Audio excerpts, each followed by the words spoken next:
Bonjour, donc nous revenons sur une vidéo concernant les gabarits et je voulais refaire celle concernant les clamshells. Il y avait une précédente vidéo, donc on va juste revoir rapidement un petit peu ce qui avait été fait et vous remontrer différentes possibilités que vous pouvez, comment les utiliser de manière différente. Donc les sachets sont toujours pareil, les sachets, vous avez 14 gabarits de ce format-là. Dans votre sachet de 5 cm. 5 cm, en fait, c'est le diamètre du demi-clamshell. Donc, nous allons voir comment monter le tissu sur le gabarit. Vous prenez votre gabarit, votre tissu, l'encoche toujours pareil, hein, c'est pour épingler en fait votre gabarit sur le tissu, ça permet de le tenir. Il n'y a pas besoin de mesurer, hein. Vous faites comme ça le tour. Alors faites 1 cm, hein. Soyez généreux. Le 0,5 ça risque d'être un peu difficile puisqu'en fait on va froncer. Ensuite concernant le bas, pareil, laissez-vous de la marge. C'est toujours plus facile de recouper que l'inverse. Voilà. Donc grosso modo. Voilà, concernant la queue, évidemment, on peut en enlever un petit peu. Voilà. Donc, une fois que vous avez positionné votre aiguille et que vous allez poser votre gabarit sur l'envers du tissu, je vais plier, vous voyez, je viens vraiment à cette pointe-là, plier comme ça. Là, j'ai mon gabarit en dur. Hein. Je viens à la base faire juste un petit nœud. Voilà. Prenez un fil solide, hein, pas un fil trop fin qui risque de casser.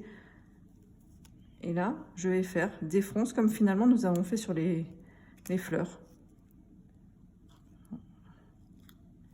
Voilà, une fronce, donc tous les 0,5, enfin, de manière régulière, sans piquer bien sûr nulle part. Je vais faire des petits points de fronce, voilà, comme sur le pétale des fleurs que nous avions vu précédemment. Voilà. Et on continue comme ça jusqu'à arriver finalement, vous voyez, comme on avait vu, là vous avez dessous la fin du clamshell. Donc là je tire, je viens bien avec ma main, quitte à tirer un petit peu, hein, mon tissu. Voilà, et là je suis vraiment à la base, alors je le sens moins, j'ai le plastique qui est dessous, et je viens, comme on a vu à la base, faire, voilà, je tire bien, je bloque un petit peu mon fil, je refais ensuite un petit nœud comme ça et je viens fermer pour que la fronce soit bien tendue. Voilà, donc vous avez froncé. Pensez à tirer bien, hein, votre tissu pour que la fronce soit bien marquée.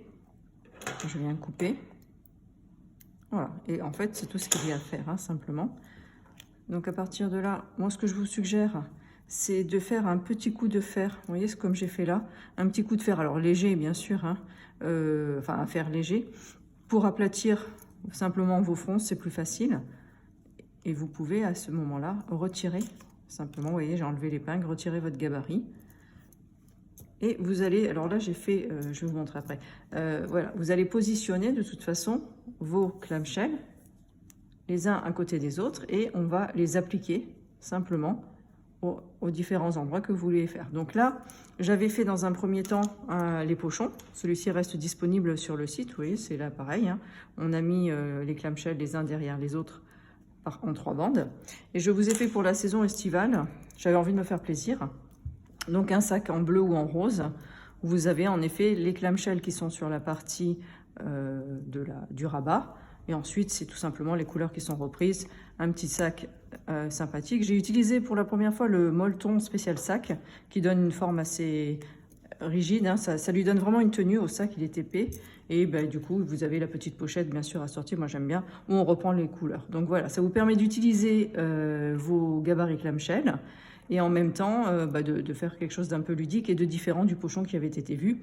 Petite différence aussi, j'ai mis un petit peu plus de marge entre les deux clamshells sur les bandes, en rapport de ce que j'avais fait sur le pochon. Vous voyez, où là, en fait, on avait vraiment fait se toucher les deux clamshells. Bah, ça vous permet, voilà, de voir qu'en fait, on a aussi cette possibilité de faire différemment, sachant qu'en effet, que le clamshell offre cette possibilité de faire en effet une petite séparation. Voilà, c'était juste une suggestion encore différente pour faire des choses différentes. Eh bien, on se retrouvera au mois de juillet pour une dernière vidéo concernant donc les gabarits avec d'autres suggestions. Et je vous dis peut-être à bientôt pour le projet de l'été, pour celles qui voudront le faire à partir du 19 juin.